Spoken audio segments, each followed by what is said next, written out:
ऐसी घटना थी जिसने पूरे देश को हिला के रख दिया था। जिस रूप में मारा गया था उसको, जिस रूप में मारा गया था,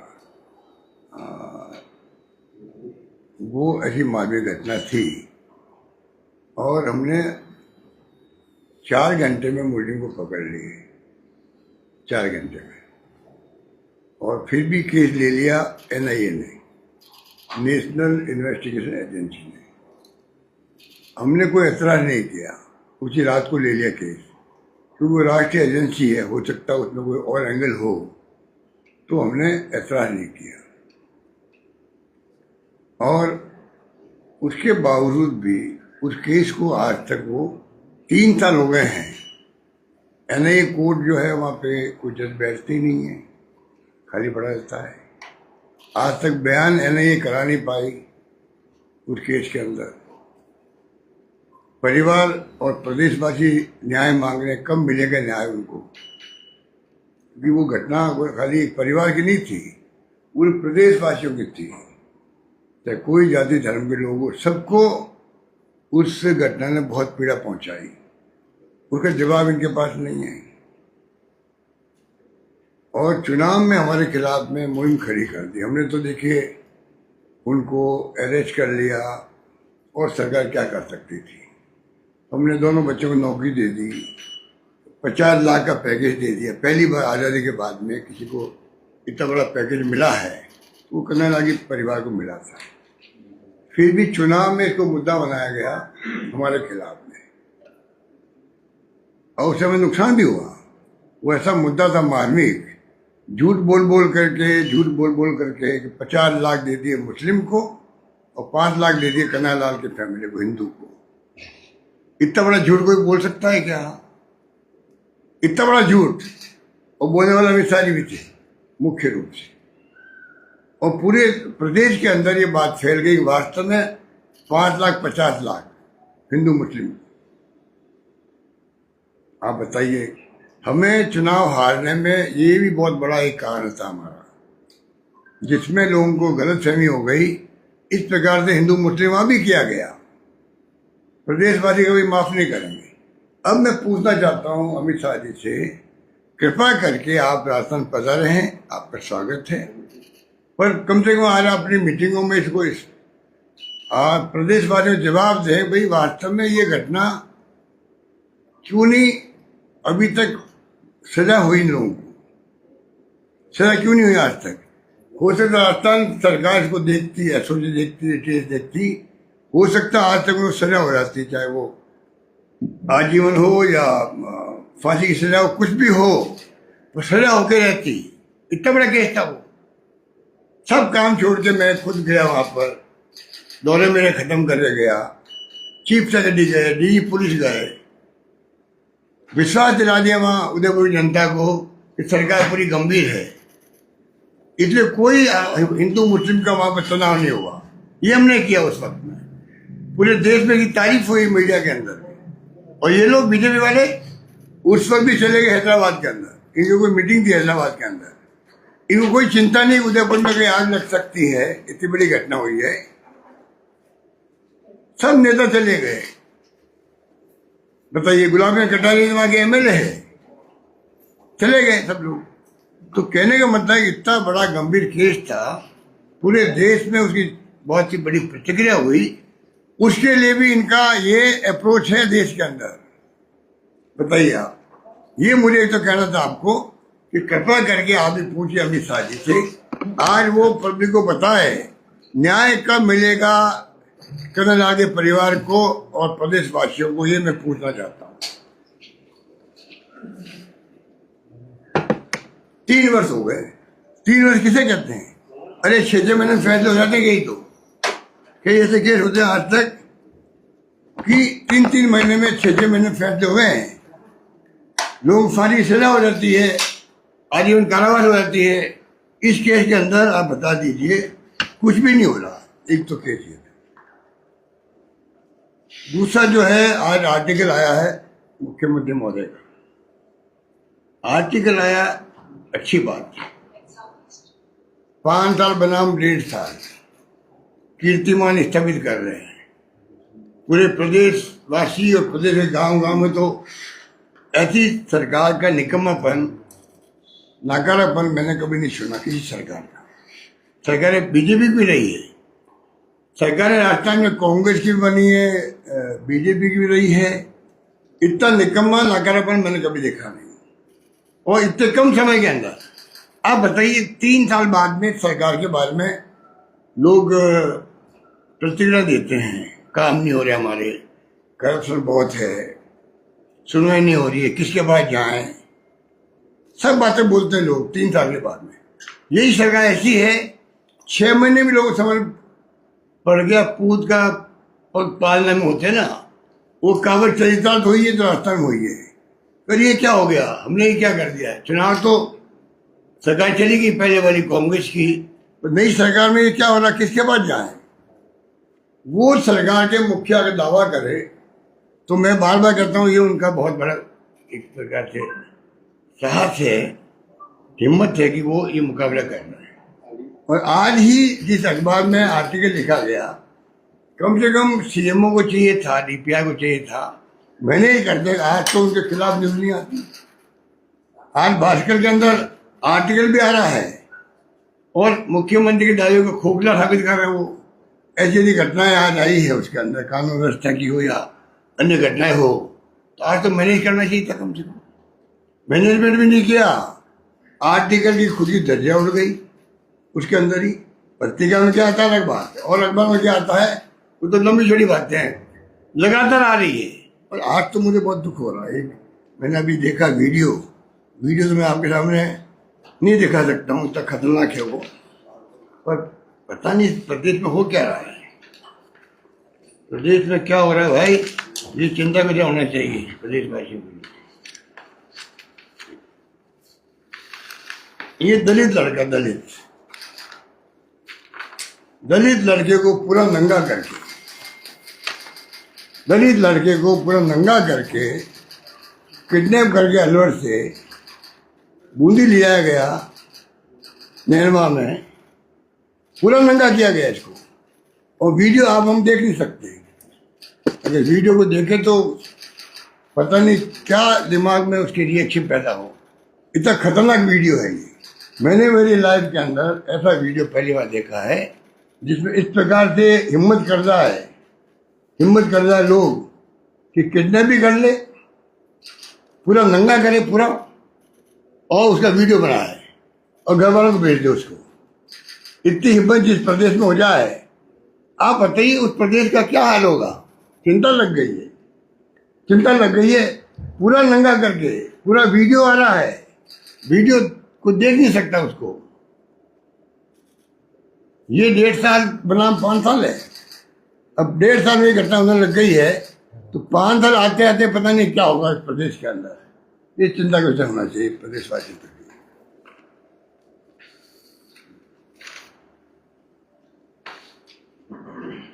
धन्यवाद। बिहार सरकार ने जैसे 125 यूनिट फ्री करने का फैसला किया, 125 यूनिट फ्री करने का फैसला किया है बिहार सरकार ने चुनाव से। ये छोड़िए बिहार को, बिहार की बात करेंगे। अभी बात राजस्थान करो तुम लोग। आप तो बात करें, इतने बड़े इश्यू है, हमारी प्रायोरिटी राजस्थान अभी है। सर एक वो RTHS स्कीम में गवर्नमेंट कर्मचारी को इसमें आ रहे, इलाज नहीं कर रहे, पैसा नहीं मिल रहा है, RTHS बहुत दुर्भाग्य है। आज मैं कल बेंगलोर में था, परसों में बॉम्बे में था। जहाँ मैं जा रहा हूँ देश के अंदर, दिल्ली जाते हैं, दिल्ली में पूरे देश के लोग आते हैं, सब जगह चर्चा ये है कि राजस्थान सरकार ने जो स्कीमें बनाई थी अपने वक्त में, कांग्रेस सरकार ने, उसकी चर्चा पूरे देश के अंदर है। खाली हेल्थ की नहीं है, हेल्थ की तो है ही है, बाकी हमारी स्कीमों की चर्चा है। और 25 लाख का बीमा तो देश में, दुनिया में कहीं नहीं। मैं बार बार बोल रहा हूँ, लोग समझ नहीं रहे हैं कि मोदी जी की योजना जो है आयुष्मान भारत, वो सिर्फ 50% लोगों के लिए, मुश्किल से 50% लोगों के लिए देश के अंदर। हमारी स्कीम 100% लोगों के लिए, सबके लिए। पैसे वाले हैं 850 रुपये जमा कर दो खाली, बस 25 लाख का बीमा लो। घर घर में, गांव गांव में आज इस योजना की चर्चा हो रही है। और ये सरकार दावा उल्टा कर रही है। क्या इनको कहें? ये 1.5 साल बनाम 5 साल के बाद जो करने वाली है उनको हम क्या कह सकते हैं? आपने क्या क्वेश्चन किया? आरडीएचएस स्कीम में आरडीएचएस ही शानदार स्कीम थी। सीजीएचएस भारत सरकार की स्कीम है। मैं खुद मेंबर पार्लियामेंट था, मुझे उसका लाभ मिल रहा है आज भी। एमपी को मिलता है, एमपी को मिलता है। हमने उसी तर्ज पर एमएलए को, एक्स एमएलए को और सरकारी कर्मचारियों को भी, पत्रकारों को भी, सभी को हमने उससे जोड़ लिया आरजीएचएस से कि आप भी जो है सीजीएचएस की तरह कैशलेस इलाज करवा सकते हो। कैशलेस, उसकी खासियत कैशलेस है। उसका आपने 800-900 करोड़ रुपये अगर बकाया कर दिया प्राइवेट अस्पताल का, तो उन्होंने धमकी दे दी आपको, कम स्ट्राइक करेंगे। अब आपने लिपापोती करके उनको शांत किया, अच्छी बात है, मैं उसको अप्रिशिएट करता हूँ कि स्ट्राइक नहीं होने दी उन्होंने, अच्छी बात है। पर ये योजना ऐसी है जिसमें खर्चा एक्स्ट्रा होता है आदमी का, चाहे नौकरी करने वाला हो, चाहे आम नागरिक हो या पत्रकार हो। अचानक घर में बीमार कोई हो जाए, कोई 5,000, 25,000, 1 लाख, 2 लाख ऑपरेशन या जांचें करवाओ, MRI free, CT scan free, दवाएं फ्री, वो एक्स्ट्रा खर्चा होता है अपनी तनख्वाह से अलावा। अपने जो आमदनी होती है किसी व्यक्ति की, उससे अलावा इसको कहते हैं आउट ऑफ पॉकेट एक्सपेंडिचर। अचानक आ गया, उसको सरकार फ्री कर रही है, तो उसको अपनी प्लानिंग करने में, घर चलाने में आसानी रहती है। ये हमने किया। सर, राजीव गांधी दुर्भाग्य से जो है उनको कमजोर कर रहे हैं। इनकी टॉप प्रायोरिटी शिक्षा के साथ में स्वास्थ्य होना चाहिए। अगर किसी नागरिक का, परिवार का शिक्षित होगा, परिवार स्वास्थ्य अच्छा होगा, बाकी जो भी जिंदगी बितानी है उसको, वो अपना भी स्वतः ही समझदार बन जाएगा। स्वास्थ्य अच्छा होगा, शिक्षित होगा, सब कुछ हो जाएगा। 2 प्रायोरिटी मुख्य, प्रायोरिटी सब मुख्य होती है, सड़कें मुख्य होती है, सबकी अपनी अपनी महत्वता होती है। पर ये 2 बातें ऐसी है, हमने ध्यान दिया इस पर। इंग्लिश स्कूल खोल दें, अंग्रेजी स्कूल है, ये हमारे बच्चे हिंदुस्तान में जो है सबसे आगे निकलेंगे। इंग्लिश बच्चे, गांव के गरीब, दलित, पिछड़े बच्चे इंग्लिश बोलती है, हम जवान नहीं दे पाते हैं, हमारी इंग्लिश कमजोर है, वो हमसे आगे निकल गए बच्चे। घर होना चाहिए सरकार को, उसको बंद करने की योजना बनाई, अब पब्लिक दबाव में चुप हो गए। सर, एक Rajiv Gandhi abroad scholarship scheme थी आपकी, जिसके तहत कई बच्चों का विदेश में सिलेक्शन हुआ, विदेश में पढ़ने गए। उस स्कीम में पैसे और जो है उसका किस्तें सरकार ने देने में विलम्ब किया, जिसके कारण बच्चों को वहां पे फोटोज आए भीख मांगते हुए भोजन करना। अरे भैया, इनको समझाए कौन समझाए? 1.5 साल बनाम 5 साल है, ये तो इसका नाम है 1.5 साल बनाम 5 साल। सरकार बढ़ जाएगी अभी से ही। आप करो भीख मांग रहे विदेश के अंदर, वो जिनको हमने भेजा विदेश पढ़ने के लिए, अगर ये पैसा रिलीज नहीं कर रही है उनके लिए जो वादा किया हुआ था, तो भीख ही मांगेंगे, नौकरी करेंगे और क्या करेंगे? और उसकी संख्या कम कर दी उन्होंने, 500 से 200 के जाए मेरे ख्याल से। ये तमाम जो गवर्नेंस चल रही है अच्छी नहीं चल रही है। बार बार मैं आगाह कर रहा हूँ सीएम साहब को, वो पता नहीं बात तो अच्छी करते हैं, पर वो उनका या तो कंट्रोल नहीं रहा, ये कंट्रोल नहीं रहा दिखता। सीएमओ भी, सीएमआर भी। उदयपुर फाइल्स नाम की फिल्म भी बनी सर। स्मार्ट मीटर को लेके बड़ी चर्चाएं है कि बिजली मंत्री वो कह रहे हैं कि भाई ये तो गहलोत साहब की योजना थी। ये मेरे ख्याल भारत सरकार की और पूरे देश की योजना है, ये रिफॉर्म्स में आता है ये, इसलिए इसको तो आपको पब्लिक को समझाना पड़ेगा इसके मायने क्या। नंबर 1, नंबर 2, ये जो परसेप्शन बन गया है कि बिल बहुत तेज चल रहे हैं या ज़्यादा बिल आ रहे हैं, वो सच्चाई बतानी चाहिए इनको कि भाई कहीं कोई मीटर में गड़बड़ तो नहीं है। गड़बड़ तो कहीं भी हो सकती है, वो इनको खुद को स्पष्टीकरण करना चाहिए। सर, उदयपुर फाइल्स को लेकर के सुप्रीम कोर्ट ने सख्त टिप्पणी की कि ये फिल्म अगर आएगी तो 2 वर्गों में खाई पैदा करेगी, तो इसे रोक दिया जाना चाहिए रिलीज करने से पहले। देखिए ना, तो मैंने फिल्म देखी है, नहीं अभी आई नहीं है, लेकिन सुप्रीम कोर्ट ने रोक लगाई कि इस तरीके की फिल्म नहीं आनी चाहिए। हाँ, तो सुप्रीम कोर्ट ने सोच समझ के रोक लगाई। जो घटना हुई है उसके अंदर अगर मान लीजिए कोई उनके दिमाग में ऐसी बात आई है तो रोक लगाई है, तो सोच समझ के लगाई होगी। सर, कल राधा मोहन दास जी ने ये बोला राजीव गांधी कंप्यूटर तो लेके आए थे, लेकिन मनमोहन सिंह जी के रूप में एक रोबोट हमें दे गए। अब उसको वो तो कई कमेंट्स कर चुके हैं हमारे नेताओं के बारे में भी राजस्थान में। जब आते हैं तो वो मीडिया वगैरह छाए रहे हैं। वो सोच के आते दिल्ली से, आज मुझे न्यूज कौन सी बनवानी है। कल मुझे मिल गए थे वो एयरपोर्ट पर, मैं आप लोगों से मिल रहा था, तभी वो मेरे पास आ गए। अगर वो थोड़े रुक जाते अंदर मार दीजिए, कोई बात नहीं। आ गए तो मैंने उनकी जगह खाली कर दी। भाई सत्ता पक्ष है, सम्मान करना चाहिए उनका।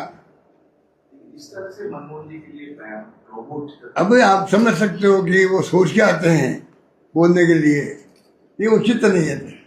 मनमोहन सिंह जी के बारे में ये देश सुनना कभी नहीं चाहेगा। मनमोहन सिंह को पूरी दुनिया के मुल्कों में जो उनके बारे में जो ओपिनियन है, आप हम लोग कल्पना नहीं कर सकते। दुनिया के मुल्कों को उस वक्त आश्चर्य होता था जब कभी इनकी आलोचना होती थी, तो लोग कहते हो क्या गया हिंदुस्तान को। जो दुनिया का मानव इकोनॉमिस्ट है, उसके बारे में लोगों के अलग ओपिनियन दुनिया के अंदर, तो चाहे कुछ भी बोल दे तो वो अगर बोलेंगे तो आलोचना नहीं की होगी। सर, सवाल और, तो आपने राइट टू हेल्थ एक्ट लागू किया था, लेकिन अब वो लागू नहीं हो पाया। आपने तो पास कर दिया था विधानसभा से। अब ये राजस्थान इतिहास बनाया, हमारी सरकार ने इतिहास बनाए हैं। राइट टू हेल्थ एक्ट करके अपने चिरंजीवी को, RGSS को और जो दवाएं फ्री, टैक्स फ्री और हेल्थ का पूरा ध्यान रखो। कानूनी अधिकार दे दिया हमने आम जनता को, प्रदेशवासियों को। पूरे मुल्क में दुनिया में चर्चा इसकी हो रही है, इनको कौन समझा बताइए। गिग वर्कर्स एक्ट बनाया हमने साथ में।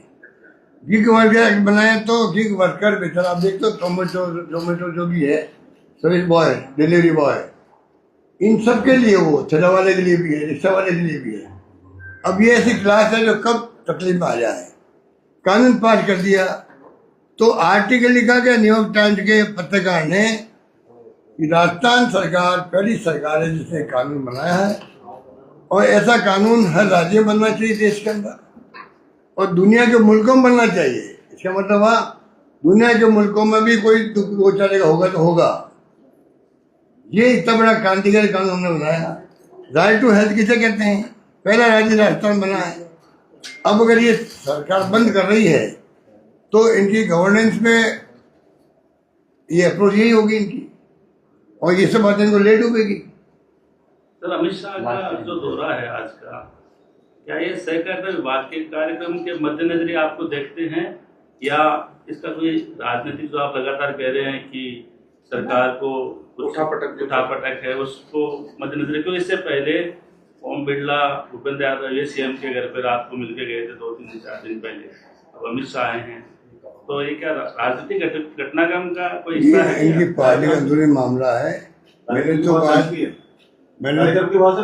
मुख्यमंत्री के साथ में मैंने तो जो है पब्लिक इंटरेस्ट के अंदर जो मुझे उचित लगा कि जो हम लोग विपक्ष में हैं, जो सुनते हैं, जो अफवाहें मीडिया में, अखबारों में आ रही थी, अभी भी आ रही है कि भाई 2-4 राज्यों में मुख्यमंत्री हटाए जाएंगे, ठीक है, तो मैंने भी उस ढंग से कॉमेंट कर दिया कि जो षड्यंत्र हो रहे हैं प्रदेश में या देश में, तो ये तो मेरा एक कैजुअल कमेंट था। अब कोई मैं कोई षड्यंत्र में तो मैं देखा नहीं षड्यंत्रकारियों को, वो क्या षड्यंत्र कर रहे हैं, पर कम से कम सरकार आई है, 1.5 साल ही उसको आया है, 1.5 साल ही हुआ। और 1-1.5 साल में सरकार बदलती है तो वो राज्य के इंटरेस्ट में नहीं रहता है, इसलिए मैंने कहा आगाह कर देते सरकार, आगाह कर देते। सर, लेकिन आपके कमेंट का बहुत फर्क पड़ता है। आपने RPSC चेयरमैन के लिए जो कमेंट किया था, वे दिन ही उन्होंने RPSC चेयरमैन जो है नियुक्त कर दिया था, तो क्या है? अब कमेंट का फर्क पड़ता अच्छी बात है। अगर विपक्ष को वो सम्मान देंगे तो लोकतंत्र मजबूत होगा, ये मेरा मानना है। ये बात मैं मोदी जी के लिए भी कहता हूँ कि आप विपक्ष को दुश्मन नहीं समझे। आज का टाइम इतना खराब आ गया है, कि केंद्र सरकार हो या राज्य सरकार हो, वो दुश्मन समझती है विपक्ष को। वो दुश्मन नहीं है, वो दुश्मन नहीं है। अगर आप इन्वॉल्व करके अगर आप फैसले करेंगे, आप अच्छी गवर्नेंस दे पाएंगे, ये मेरा मानना है। अगर आप इस प्रकार से सोचेंगे कि दुश्मन हमारे हैं, हर बात को आप काट करेंगे, मान सम्मान नहीं देंगे, तो उससे नुकसान उनको भी है। सर सीएमआर में आईपीएस के साथ तो धक्का मुक्की होने की खबरें इस तरह की चर्चाएं चल रही है। वो मैंने भी सुना है, काफी दिन से सुन रहा हूँ, कोई घटना हुई है तो वो तो अब क्या घटना हुई है मुझे आपको जानकारी है तो बता दीजिए। चर्चाएं चल रही है क्या हुआ है? कोई मारपीट कह रहे हैं, धक्का मुक्की होने की कोई थप्पड़ लगा दी, कोई के मारपीट हो गई, ये अफवाहें चल रही है। ऐसी अफवाहें सीएमओ के बारे में, सीएमआर के बारे में चलना, मैं समझता हूँ मैंने कभी सुना नहीं और मुझे इस पर यकीन भी नहीं होता, व्यक्तिगत रूप में मुझे यकीन नहीं होता। पर अगर इतनी चर्चा चल पड़ी है तो या तो सच्चाई बताए सरकार, या भी सरकार को स्पष्टीकरण देना चाहिए पब्लिक को।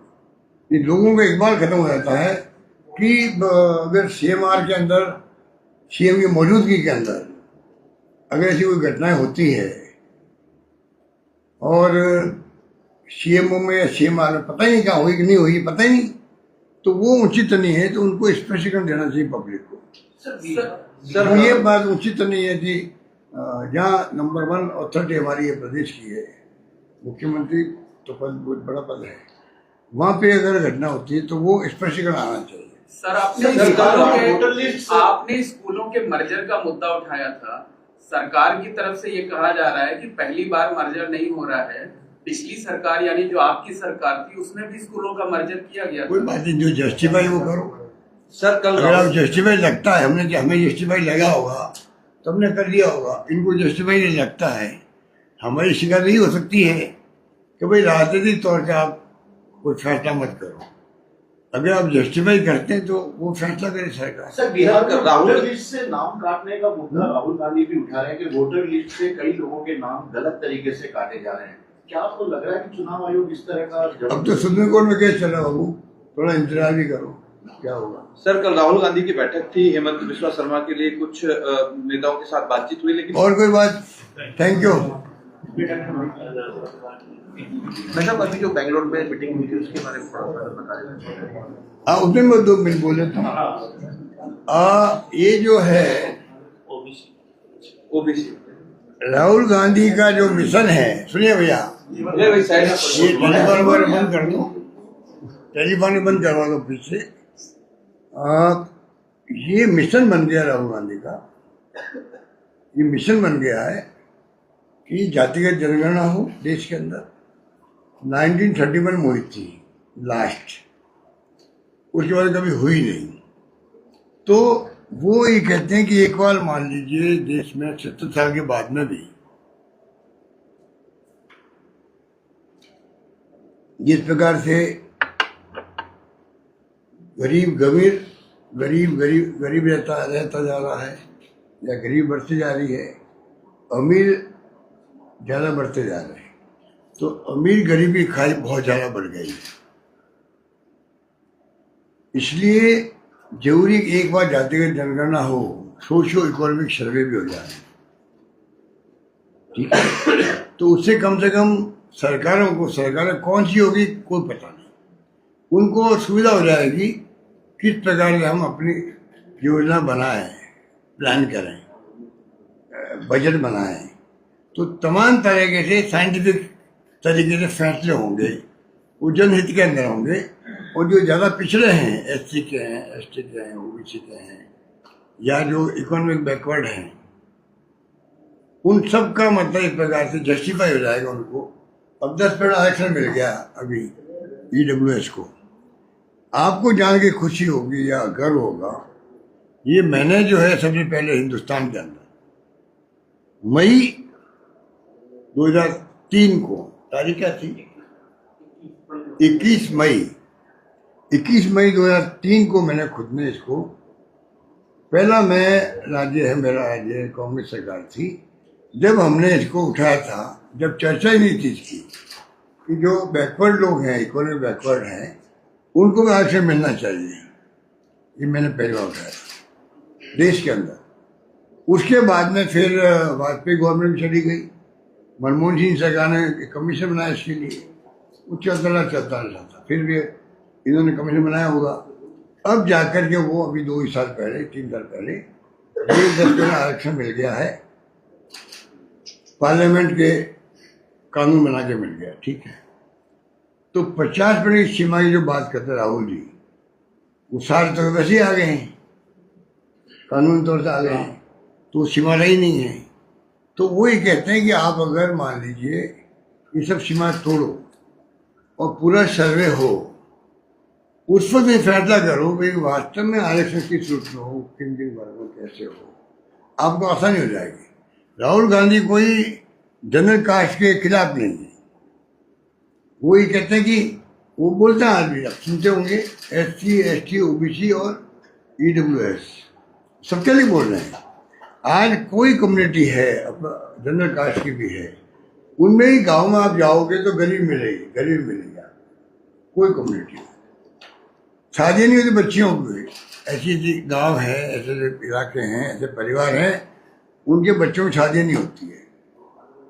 मैं खुद देखता हूँ, कई जगह सुनता हूँ, बहुत दुख होता है भाई, इसलिए परिवार में गरीबी है, इसलिए बच्ची को शादी नहीं हो पा रही है, क्योंकि दहेज प्रथा भी आज भी है, कुछ तो कुरीति समाज में है। उस पर आजकल तो राजनीतिक पार्टियां जो है इमरजेंसी के बाद में नसबंदी पर है, या ये क्या कहते हैं, दहेज प्रथा है। पहले हमारे भाषण होते थे तो सामाजिक सरोकार से होते थे, सामाजिक सरोकार में क्या क्या कर सकते थे, मीडिया का फोकस भी सामाजिक सरोकार में होता था। अब तो हमें अखबार जब देखते हैं तो ढूंढना पड़ता है, खबर कहाँ मिलेगी। तो ये स्थिति है। तो कहने का मतलब ये कि ये तमाम बातें हमारे सामने,